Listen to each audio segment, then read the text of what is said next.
AS serang kapal Iran, negosiasi tahap kedua terancam mandek jika tak dicapai kesepakatan. Perang jalur darat berpotensi meletus.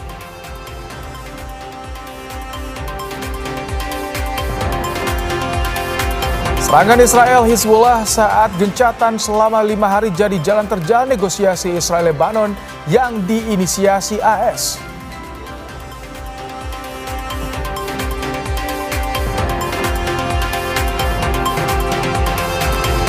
Rasa besar-besaran di depan kantor Gubernur Kalimantan Timur berujung ricuh.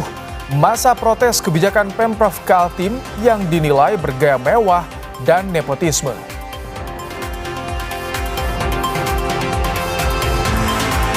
Di mediasi Wakil Ketua DPR, Dirut BNI janji kembalikan dana jemaat gereja Paroki Aik Nabara yang ditilap ex-pejabatnya sebesar 28 miliar rupiah.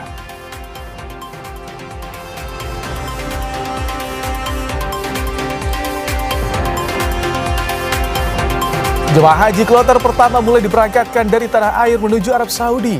Menteri Haji dan Umroh melepas keberangkatan jemaah di Asrama Haji Pondok Gede, Jakarta.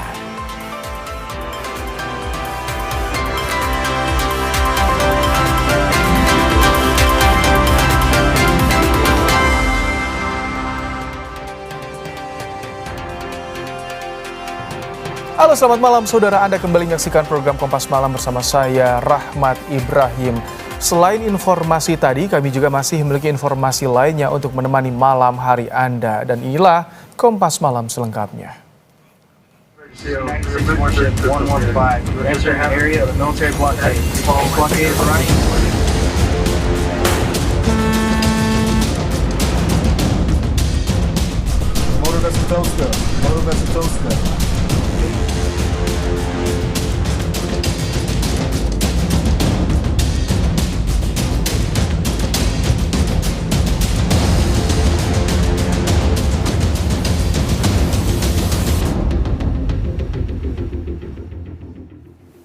Saudara, Komando Pusat Amerika Serikat CENTCOM merilis rekaman video terbaru saat pasukan militernya menegakkan blokade maritim di sepanjang garis pantai Iran.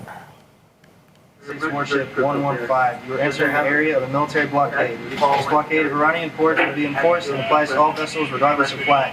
Any vessel that further intends to enter or exit an Iranian port will be subject to the right of visit and search in accordance with international law. If you attempt to run the blockade, we will compel compliance with force. Over. Ya, dalam video singkat terdengar komunikasi radio yang intens antara kapal perusak Amerika Serikat USS Rafael Peralta dengan beberapa kapal kargo yang mencoba melintasi zona terlarang. Hingga hari ini dilaporkan sebanyak 27 kapal komersial telah dipaksa untuk berbalik arah atau kembali ke pelabuhan asal mereka di Iran.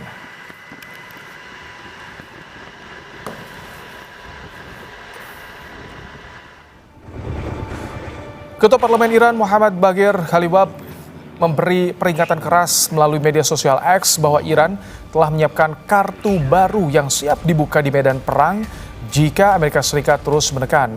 Khalibaf menuduh Presiden AS Donald Trump tidak punya niat tulus bernegosiasi. Apa yang dilakukan Washington dinilai hanya taktik mengubah meja perundingan menjadi meja penyerahan diri melalui ancaman dan kebohongan media.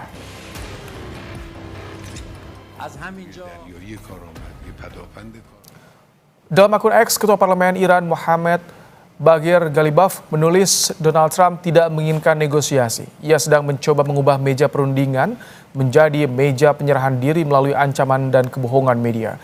Selama 2 minggu terakhir, kami telah mempersiapkan diri untuk mengungkap kartu-kartu baru di medan perang.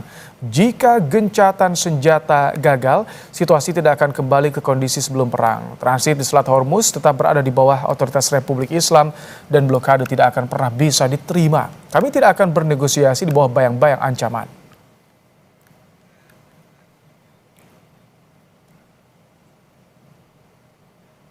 Di tengah gencatan senjata AS dan Iran yang hampir berakhir, media Iran melaporkan Komandan Angkatan Udara Korps Garuda Revolusi Iran, Majid Mosafi menyatakan selama gencatan senjata, Iran telah meningkatkan dan memperbaharui kemampuan rudal dan drone dengan kecepatan yang lebih tinggi daripada sebelum perang.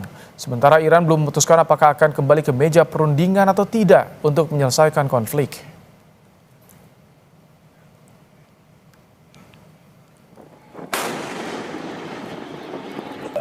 Iran menyebut penyitaan kapal Iran oleh Amerika Serikat di dekat Selat Hormuz sebagai pelanggaran yang jelas terhadap hukum internasional dan gencatan senjata yang disepakati. AS menyerang dan menyita sebuah kapal kargo berbendera Iran yang katanya mencoba menghindari blokade angkatan lautnya di dekat Selat Hormuz.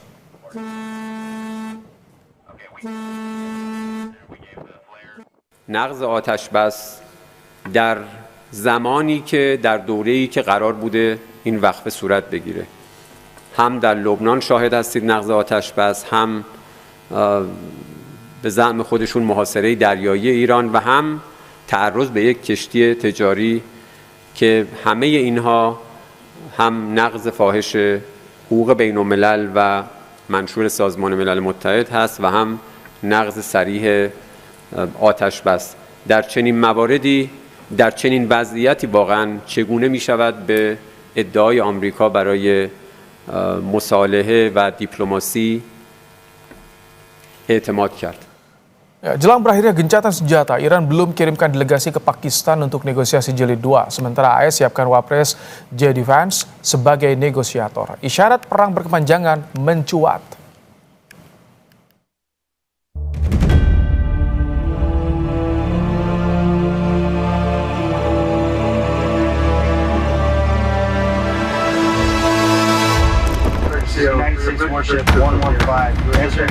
Kurang dari 24 jam, gencatan Amerika Serikat dan Iran akan segera berakhir. Namun bukannya menuju kesepakatan damai, kedua negara semakin intens pamer kekuatan dan pengaruh di Selat Hormuz. Usai AS menembaki dan membajak kapal kargo berbendera Iran, Amerika Serikat maupun Iran telah menyiapkan skenario jika perang kembali pecah. Juru bicara Kementerian Luar Negeri Iran menegaskan, Iran berada di situasi perang lantaran AS selalu melanggar dan mengancam Iran. چگونه می شود به ادعای آمریکا برای مصالحه و دیپلماسی اعتماد کرد؟ ما کماکان در وضعیت جنگی هستیم. درسته که ظاهراً آتشبسی اعلام شده، آتشبسی که متاسفانه از همون ابتدا با نقض‌های مکرر از سوی آمریکا باش مواجه بودیم و بعد اعلام این که بنادر و کشتی‌های ایران مورد هدف آمریکا قرار خواهند گرفت، خب قضیه رو پیچیده‌تر کرد. مادامی که این وضعیت وجود داشته باشه، خب ما نمیتونیم به صورت یکسویه در مورد عادی شدن تردد در تنگه هرمز صحبت بکنیم. Di sisi lain, Amerika memperbarui ancamannya untuk melumpuhkan setiap pembangkit listrik dan jembatan Iran jika Teheran tidak menyetujui persyaratan AS untuk mengakhiri perang. Disinggung soal itu termasuk kejahatan perang, Duta Besar AS untuk PBB Mike Waltz bilang hal itu bisa diterima dalam perang darat. The Iranian regime in particular and its terrorist proxies have a long history of actually deliberately hiding military infrastructure in hospitals, schools, neighborhoods, and other civilian assets. So they have no ground to stand on. It's perfectly acceptable in the rules of land warfare.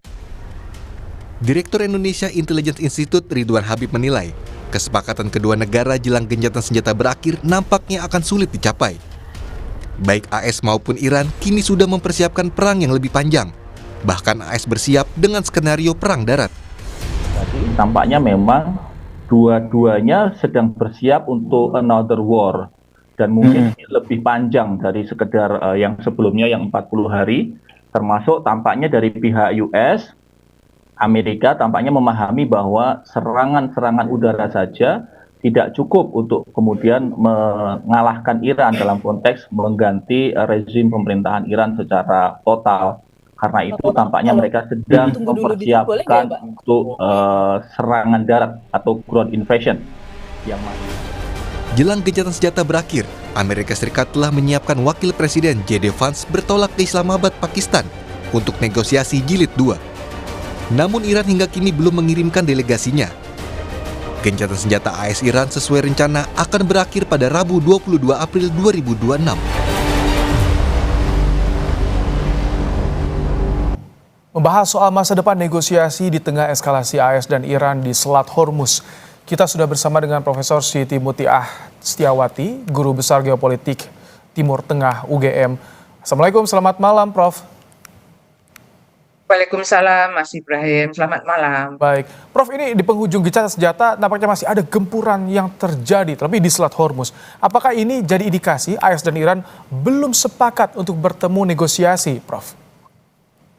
Ya, kalau belum sepakat mungkin sudah dibaca banyak orang ya, karena yang diajukan oleh Amerika Serikat 15 poin itu memang tidak bisa dilaksanakan ya, karena tuntutan bahwa Selat Hormuz harus dibuka, misalnya kemudian Iran harus melepas bantuannya untuk Houthi, untuk Hizbullah, untuk eh, Hamas, untuk komunitas Syiah di Suriah dan Irak itu suatu hal yang tidak bisa dilakukan oleh Iran. Jadi perundingan itu kan syaratnya harus saling memberi dan menerima. Amerika Serikat itu nampaknya hanya menuntut saja. Tapi demikian juga dengan Iran, bahwa Iran mengajukan tuntutan untuk supaya Amerika Serikat membayar semua kerugian perang itu juga tidak masuk akal, sehingga itu memang tidak dicapai kesepakatan.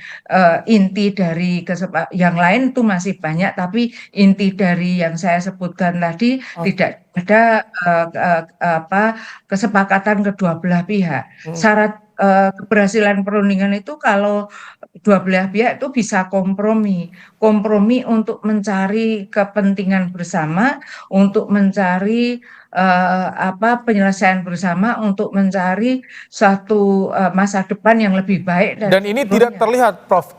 Ini tidak terlihat. Ya, tidak terlihat karena masing-masing pihak itu saling menuntut ya, menuntut tapi tidak mau melepas kepentingannya. Lah itu syarat keberhasilan perundingan itu kalau yang satu menuntut dan satu memenuhi tuntutan itu. Oke, Prof. Dan ini Amerika Serikat. Besok kan gencatan senjata jika sesuai rencana harusnya berakhir. Kalau Anda baca dengan dinamika eskalasi yang terjadi saat ini, berpeluang tidak diperpanjang gencatan senjatanya? Atau ini lanjut ke invasi darat nih?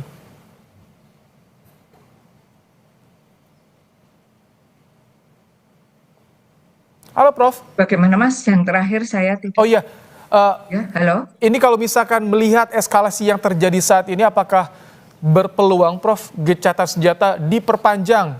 Atau justru ini akan berubah menjadi invasi darat nantinya? Diteruskan. Diteruskan perangnya? Ya.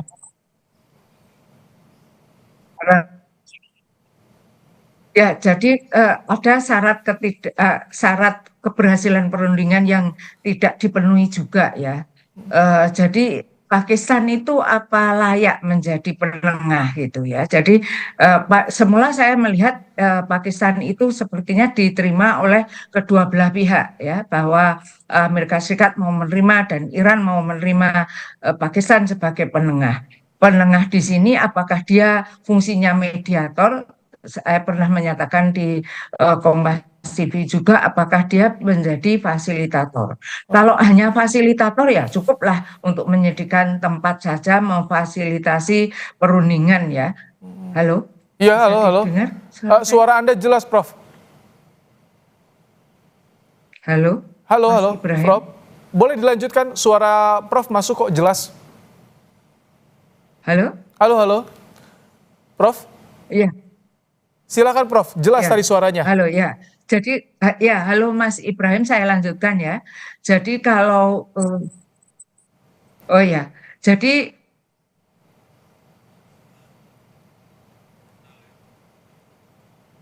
Halo, Prof. Kita akan coba tadi rangkum sedikit apa ya, yang di... putus sebentar tadi ya. Oh, ini tadi sempat terputus sinyalnya, Prof. Putus sebentar. Bagaimana, Prof? Ya, sempat terputus, saya tidak. Ya, Jadi silakan. kalau sebetulnya yang perlu ditinjau ulang adalah Pakistan sebagai penengah itu dia kompeten tidak gitu ya, karena syarat keberhasilan perundingan itu kalau dia sebagai penengah atau mediator, dia harus mempunyai fungsi untuk menekan atau mengajukan permintaan kepada kedua belah pihak. Kalau saya kata menekan mungkin kurang pas ya. Artinya sebagai penengah bisa mendesak kedua belah pihak untuk berunding. Lah, tapi kalau Pakistan itu hanya sebagai fasilitator, hanya menyediakan tempat saja, tidak ada penengahnya, ya akan terjadi ketidaklancaran kembali gitu. Jadi harus ditinjau ulang mengapa gagal. Yang Prof, pertama adalah tidak ada kompromi. halo Yang Prof. kedua penengah. Ya, halo. Kalau begitu Ya. siapa yang paling cocok sebagai mediatornya? Siapa yang bisa meluluhkan Amerika Serikat dan Iran agar sepakat mereka, Prof? Ya, kalau dalam ini saya akademisi, jadi secara teori ya. Secara teori mediator itu harus powerful terhadap keduanya gitu. Ya, punya leverage, punya kelebihan dari keduanya sehingga keduanya merasa kalau dia yang bicara itu merasa ditekan kemudian mau menuruti.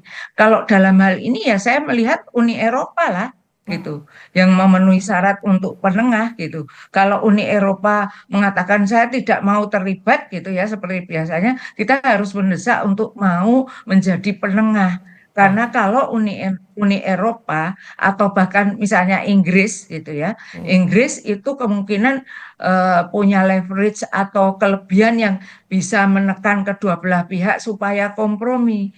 Sekali lagi saya berikan contoh ketika Indonesia berunding dengan GAM, itu kan ditengahi oleh Marty Ahtisaari yang itu dan mantan Perdana Menteri Finlandia ya, yang punya semacam akhirnya GAM juga mau mensepakati apa yang diajukan Indonesia, jangan menuntut kemerdekaan gitu ya. Ini juga ini tidak Pakistan menurut saya tidak memenuhi syarat sebagai penengah dalam hal ini. Harus diganti. Uni Eropa ya, tapi kita lihat besok bagaimana nanti sampai tenggat gencatan senjata apakah Iran mengirimkan delegasnya atau tidak, kita akan tunggu. Terima kasih, tapi untuk ulasannya juga penting bagi perundingan. Ya. Prof. Siti Muti Astiawati, Guru Besar Geopolitik Timur Tengah UGM, terima kasih menyampaikan pandangannya di program Kompas Malam hari ini. Sama-sama. Setelah usai jeda, Kompas Malam kembali dengan informasi serangan Israel Hizbullah saat gencatan selama 5 hari jadi jalan terjal negosiasi Israel-Lebanon yang diinisiasi AS.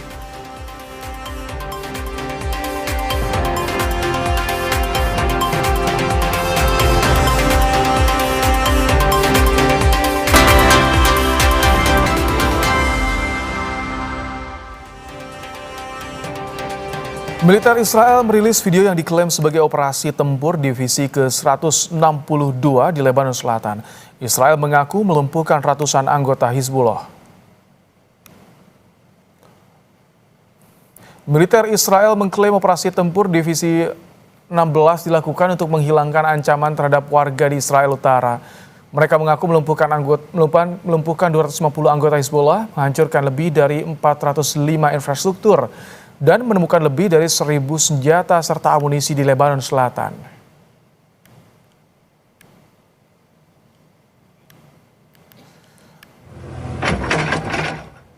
Tim penyelamat mengevakuasi jenazah 2 orang yang dilaporkan hilang usai serangan udara Israel di jembatan Sungai Litani, Lebanon. 2 korban sedang menyeberang jembatan menggunakan mobil. Tiba-tiba serangan Israel menghantam lokasi itu. Bulldozer dikerahkan mencari korban di tengah puing-puing bangunan dan mobil yang hancur akibat serangan.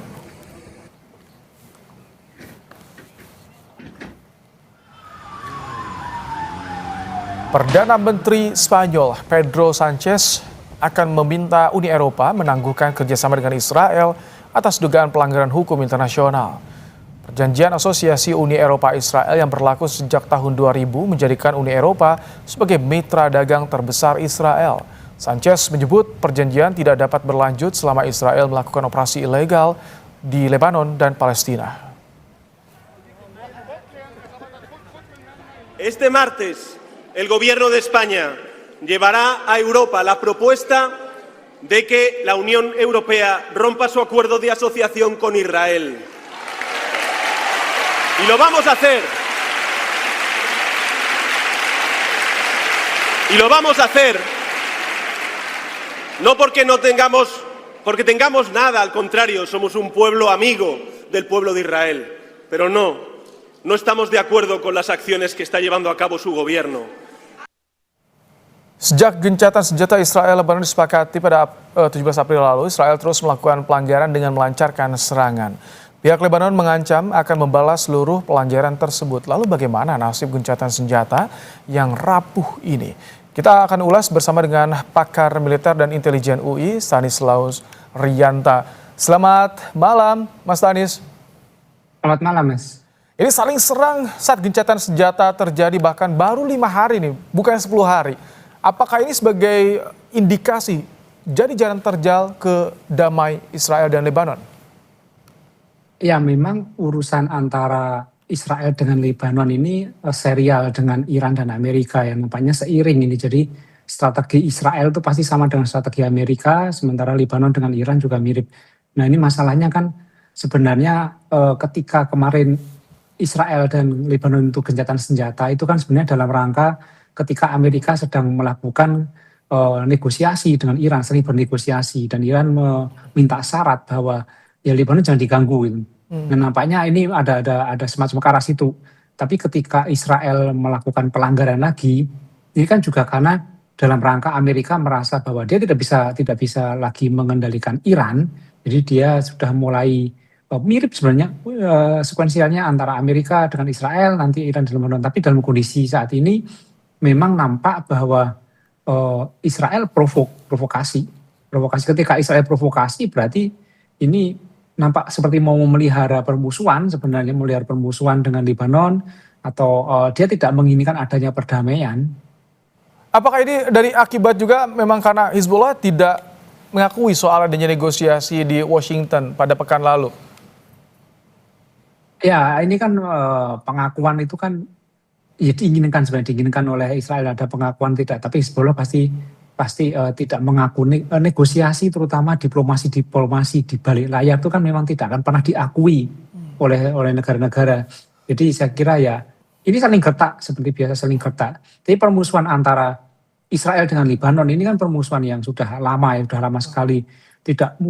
Sangat sulit sekali ketika kita mengharapkan keduanya tiba-tiba berdamai, itu sangat sulit sekali. Ini akan susah tidak? Apakah konflik Israel-Lebanon akan jalan sendiri-sendiri dengan jelang terakhirnya gencatan senjata AS Iran? Atau nanti akan berkaitan nih, Mas Stanis? Pasti berkaitan.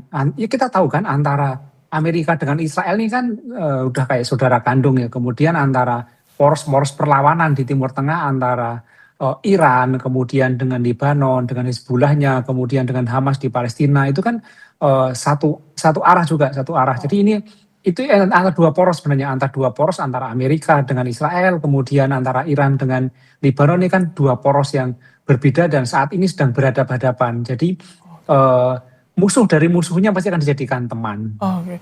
Jadi kalau gitu pendudukan IDF di Lebanon Selatan ini akan sangat berpengaruh pada proses negosiasi Iran dan juga Amerika Serikat jika jadi digelar. Ya, pasti berpengaruh dan ini akan menjadi tuntutan Iran juga bahwa Lebanon tidak boleh diserang atau Israel tidak boleh melakukan serangan terhadap poros-poros yang sejalan dengan Iran. Ini pasti akan dilakukan juga, dan nampaknya bahwa Iran cukup kuat sebenarnya untuk melakukan negosiasi dengan Amerika, bahkan untuk tidak melakukan negosiasi seperti yang diinginkan Amerika. Jadi Iran berani melakukan itu berarti tandanya bahwa Iran sebenarnya secara resource dan capability memang sudah masih cukup kuat untuk melawan Amerika dan poros-poros yang Amerika dekat dengan Amerika. Kalau begitu ini ujungnya di mana untuk konflik atau perang Israel dan Lebanon ini, ujungnya akan di mana? Akan seperti apa, Mas Stanis? Saya melihat bahwa untuk menjadi perdamaian langsung saya kira akan sulit karena permusuhan ini sudah sangat lama. Tetapi mungkin kita bisa mendorong supaya terjadinya jeda. Jadi jeda, tidak terjadi perang. Permusuhan, apalagi permusuhan yang berkaitan dengan ideologi, itu kan sulit sekali untuk dihentikan dengan seketika. Jadi sebaiknya memang didorong untuk dilakukan jeda. Nah, selama jeda ini perlu ada pihak-pihak yang melakukan mediasi sebagai penengah. Dengan cara itu harusnya bisa minimal tidak menambah korban lagi. Jadi kalau misalnya kita berharap bahwa langsung damai atau dalam waktu dekat damai, kelihatannya akan sulit. Tapi kalau kita berharap tolong jeda dulu supaya tidak muncul korban lagi, itu masih masuk akal. Nah, nampaknya jeda ini akan menjadi pilihan, walaupun pasti akan ada pihak yang saling memprovokasi karena tidak menginginkan perdamaian itu. Siapa kalau misalkan tadi yang memprovokasi, termasuk juga siapa yang bisa menengahi Israel dan Lebanon ini jika AS sendiri sibuk dengan Iran? Ya, harusnya yang bisa menengahi salah satunya kemarin Pakistan bisa menengahi. Tapi kan kita juga punya lembaga internasional PBB misalnya, harusnya bisa menengahi ini. Kita lihat kan bahwa PBB nampak bisu di tengah situasi Timur Tengah ini, tidak menyuarakan apa-apa gitu loh. Kalau yang memprovokasi, jelas Israel memprovokasi kan, melakukan serangan-serangan dahulu ketika ada kesepakatan untuk melakukan jeda. Ini Israel di Amerika juga di dalam Iran juga melakukan provokasi. Ini nampaknya pihak yang berperan tidak bisa jadikan mediator. Mediator adalah negara-negara kuat yang dipercaya mereka. Pakistan salah satunya. Tapi harapan kita tentu tidak hanya Pakistan, tapi lembaga-lembaga besar yang ada banyak negara di situ seperti PBB menjadi mediator. Kalau itu tidak dilakukan, nampaknya akan sulit sekali dan serangan-serangan sporadis, serangan senjata pasti akan terus terjadi. Kalau terus berkepanjangan perang, bagaimana Anda melihat ketahanan, daya tahan dari pasukan Hizbullah sendiri, mengingat klaim Israel menghancurkan beberapa fasilitas militer Hizbullah? Ya, kalau kita melihat Hizbullah, kita melihat Lebanon, itu tidak setangguh pasukan Iran. Jadi saya mengkhawatirkan ini akan menjadi bencana kemanusiaan jika ini terus terjadi. Jadi memang harus segera dicegah. Kalau itu mungkin sasarannya Iran udah 40 tahun menghadapi seperti ini, dia sudah ketahanan cukup tinggi. Tapi Hizbullah, Lebanon, kalau itu dilakukan serangan besar-besar oleh Israel, saya mengkhawatirkan ini akan menjadi bencana kemanusiaan. Oke, baik. Kita tunggu juga tentu ini kalau misalkan betul bisa berkaitan dengan gencatan senjata yang esok AS Iran yang masa berakhirnya akan berpengaruh atau tidak pada konflik Israel dan juga Lebanon. Terima kasih ulasannya pakar militer dan intelijen UI Stanislaus Rianta telah bergabung di program Kompas Malam hari ini. Terima kasih. Baik, usai jeda kami kembali saudara dengan informasi jemaah haji kloter pertama mulai diberangkatkan ke Tanah Suci.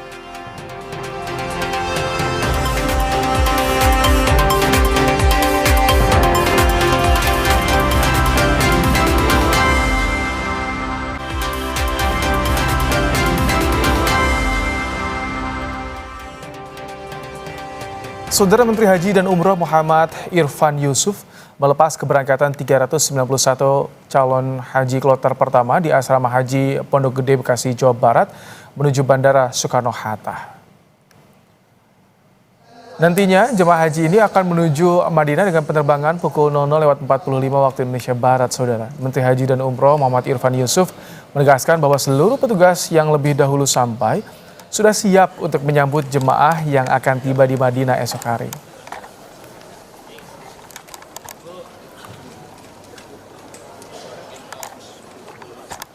Dan insya Allah sekitar jam 1-an mereka akan meninggalkan tanah air menuju Tanah Suci. Mudah-mudahan mereka bisa berangkat dengan lancar, sehat di sana dan pulang pun dengan sehat dengan menjadi haji yang mabrur dan murah. Itu. Mereka laporan terus, persiapannya sudah matang, tinggal menunggu kedatangan rombongan awal ini. Sementara itu, sebanyak 445 calon haji kloter pertama tiba di Asrama Haji Embarkasi Jakarta, Bekasi pada Selasa pagi. Ratusan calon haji menjalani pemeriksaan kesehatan terlebih dahulu. Ada 2 calon haji yang mengalami tekanan darah tinggi dan harus menjalani perawatan sebelum diberangkatkan dari Asrama Haji Bekasi pada Rabu dini hari.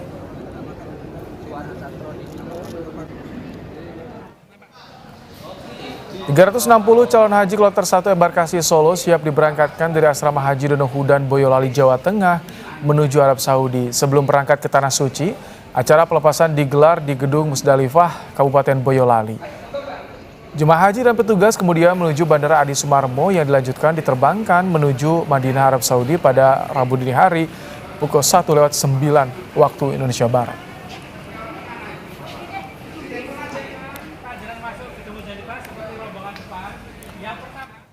Jelang kedatangan jemaah haji Indonesia, Klinik Kesehatan Haji Indonesia (KKHI) di Madinah, Arab Saudi telah disiapkan. 9 dokter spesialis dan puluhan tenaga medis disiagakan untuk menangani kondisi kesehatan jemaah haji di Tanah Suci. Klinik Kesehatan Haji Indonesia akan melayani jemaah yang dirujuk oleh pos kesehatan sektor. Di klinik, jemaah akan menjalani observasi untuk menentukan metode penanganan medis, apakah masuk kategori penyakit ringan, butuh pemeriksaan lebih lanjut. Ada 10 ambulans disiagakan untuk mobilisasi jemaah yang sakit.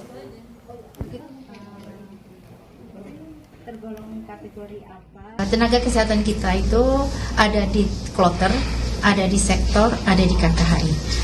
Untuk kloter ini kan melekat di jamaah. Jadi apabila jamaah ada gangguan kesehatan dan memerlukan rujukan, maka dokter kloter ini akan konsul ke sektor atau ke KKHI sesuai kondisinya. Apakah ini dirujuk ke sektor, apakah ini dirujuk ke KKHI, atau bisa langsung ke Rumah Sakit Arab Saudi, tergantung triasenya. Saudara, untuk mengetahui persiapan kedatangan jemaah kloter pertama dari Indonesia, telah bergabung bersama kami jurnalis Kompas TV ada Jihan Novita dari Madinah, Arab Saudi. Assalamualaikum, selamat malam Jihan. Bagaimana Jihan persiapan penyambutan jemaah di sana? Bisa digambarkan kepada kami? Selamat malam waktu Indonesia dan selamat sore waktu Arab Saudi. Wassalamualaikum warahmatullahi wabarakatuh. Mbak Im dan juga saudara, terkait dengan persiapan penyambutan jemaah haji gelombang 1 yang direncanakan akan tiba di Madinah pada 22 April pukul 6 pagi waktu Arab Saudi ini dinyatakan hampir rampung. Kalau tadi kita sudah berbincang dengan Kepala Daerah Kerja Madinah, Pak Khalilur Rahman, bahwa memang kesiapannya sudah mencapai 99,9%. Dan kalau dari sisi akomodasi, ini sebanyak 118 hotel telah disiapkan dengan standar bintang 3 dan juga bintang 4. Di mana 118 hotel ini disiapkan jaraknya beragam dari jarak 50 meter hingga 700 meter dari kawasan Masjid Nabawi. Jadi tidak terlalu jauh gitu ya untuk jemaah haji Indonesia menuju dan juga beribadah di Masjid Nabawi. Sementara dari hotel-hotel tersebut ini terbagi dalam 3 wilayah dari kawasan Masjid Nabawi, yaitu di kawasan selatan, di wilayah utara, dan juga barat. Dan sementara kalau dari sisi layanan transportasi, persiapan penyambutan jemaah haji ini juga sudah dinyatakan siap, di mana ada 6.000 armada bus yang juga telah disiapkan oleh 15 perusahaan yang dipilih oleh pemerintah Indonesia untuk membantu pergerakan atau mengangkut jemaah haji yang sudah tiba di Bandara Madinah untuk menuju ke hotelnya masing-masing tempat mereka tinggal di Madinah, Arab Saudi. Dan selain itu juga koordinasi memang terus dilakukan oleh layanan dari sisi transportasi dengan pihak bandara agar nantinya saat jemaah haji Indonesia tiba di Madinah, di Bandara Madinah, Arab Saudi ini transisinya lancar dan mulus sampai dengan jemaah haji Indonesia tiba di hotelnya masing-masing. Dan untuk dari sisi layanan konsumsi sudah ada 23 dapur catering penyedia layanan konsumsi yang juga dinyatakan sudah siap untuk memasak, menyajikan menu-menu makanan khas cita rasa Indonesia untuk jemaah haji Indonesia selama berada di Madinah, Arab Saudi, di mana nantinya jemaah di Madinah ini akan diberikan makanan sebanyak 27 kali, yaitu ada 1 hari diberikan 3 kali makanan oleh pemerintah Indonesia melalui 23 dapur yang memang sudah ditunjuk ini, di mana menu-menu yang diberikan nantinya juga adalah menu dengan cita rasa khas Indonesia, dan juga ada menu khusus untuk memberikan kenyamanan jemaah haji lansia dengan kebutuhan khusus, misalnya saja jemaah lansia yang membutuhkan makanan yang lebih lunak atau bubur, itu juga nantinya akan disiapkan. Dan Baim dan juga saudara, terkait dengan kedatangan jemaah haji pada besok pagi di Madinah, ini ada total 15 kloter jemaah haji yang akan tiba di Madinah pada besok 22 April 2026. Jumlah jemaah di tiap kloter ini pun beragam, mulai dari 360 jemaah sampai dengan 445 jemaah.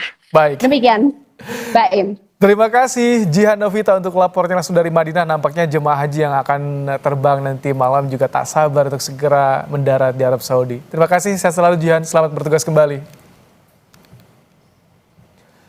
Usai jeda kami kembali dengan informasi unjuk rasa besar-besaran di depan kantor Gubernur Kaltim berujung ricuh. Masa protes kebijakan Pemprov Kaltim yang dinilai bergaya mewah dan nepotisme.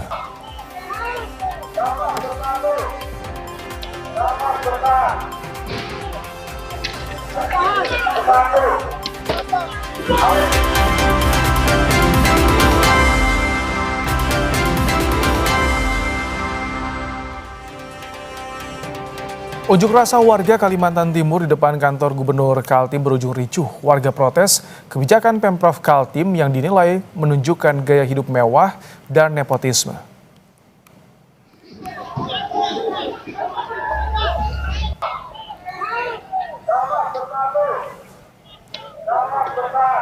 Bentrokan terjadi antara warga pengunjuk rasa dengan polisi yang menjaga kantor Gubernur Kaltim di Jalan Gajah Mada, Samarinda.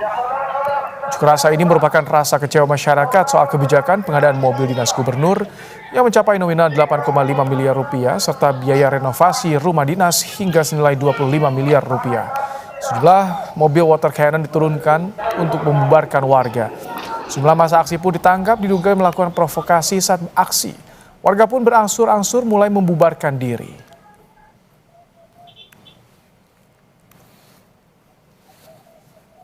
Ada beberapa yang diamankan, tapi kita masih dalam tahap pemeriksaan. Tentunya nanti kita lihat ya. Kita nanti belum konsolidasi. Tentunya kita pendekatan hukum represif akan kita kendorkan. Kita akan lihat dari tingkat kesalahannya. Harapan kita seandainya pun ada kelanjutan, ya sampaikan dengan bijak, sampaikan dengan cara yang elegan, sehingga lebih tepat, lebih masuk, dan tidak menimbulkan akses yang berimplikasi bagi gangguan Kamtimas. Setelah pihak Bank Negara Indonesia memastikan uang 28 miliar rupiah milik jemaat gereja paroki Aik Nabara yang digelapkan oleh ex-pejabatnya akan dikembalikan pada Rabu 22 April besok. Pengembalian dana dilakukan sepenuhnya. Pernyataan tersebut disampaikan Direktur Utama BNI, Putrama Wahyu Setiawan, usai pertemuan dengan Wakil Ketua DPR RI Sufmi Dasko Ahmad dan pihak gereja paroki Aik Nabara di Gedung Nusantara 3 Kompleks Parlemen Senayan, Jakarta pada Selasa siang. Putrama mengaku tidak ada hambatan berarti sebelum seluruh dana gereja dikembalikan sepenuhnya.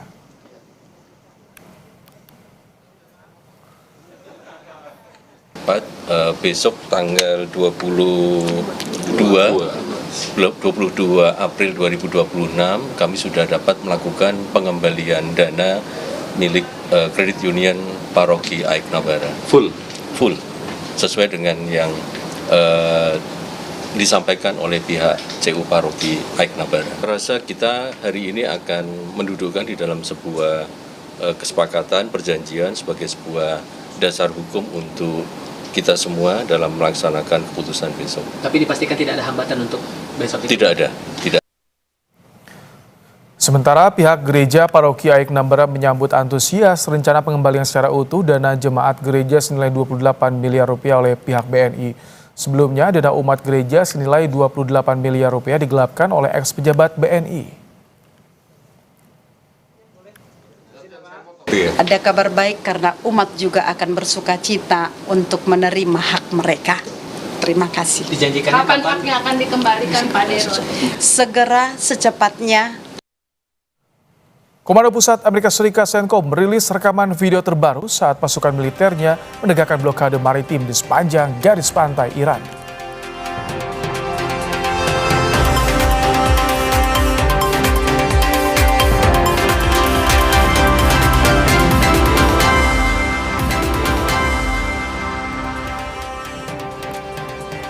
Saudara, Komando Pusat Amerika Serikat CENTCOM merilis rekaman video terbaru saat pasukan militernya menegakkan blokade maritim di sepanjang garis pantai Iran. You are entering the area of a military blockade. This blockade of Iranian ports will be enforced and applies to all vessels regardless of flag. Any vessel that further intends to enter or exit an Iranian port will be subject to the right of visit and search in accordance with international law. If you attempt to run the blockade, we will compel compliance with force. Over. Dalam video singkat terdengar komunikasi radio intens antara kapal perusak AS dengan beberapa kapal kargo yang mencoba melintasi zona terlarang. Hingga hari ini dilaporkan 27 kapal komersial dipaksa berbalik arah kembali ke pelabuhan asal mereka di Iran.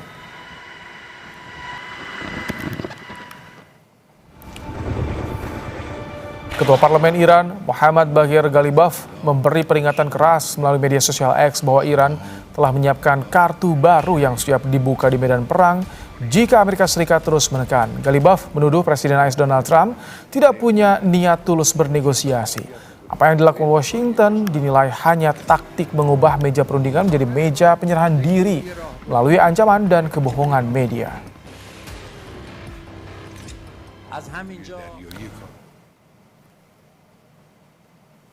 Dalam akun X, Ketua Parlemen Iran Muhammad Baghir Ghalibaf menulis Donald Trump tidak menginginkan negosiasi.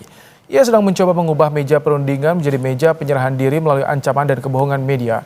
Selama 2 minggu terakhir kami telah mempersiapkan diri untuk mengungkap kartu-kartu baru di medan perang jika gencatan senjata gagal.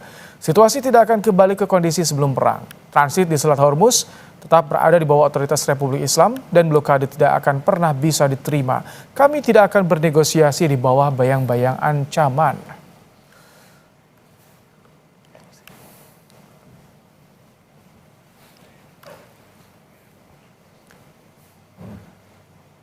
Dan saudara, kami akhiri program Kompas malam hari ini. Perbarui terus informasi Anda di Kompas TV dengan 3 botol air mineral 700 ml yang setara dengan 2 liter air untuk 1 hari penuh kesejukan. Saya Rahmat Ibrahim, sampai jumpa.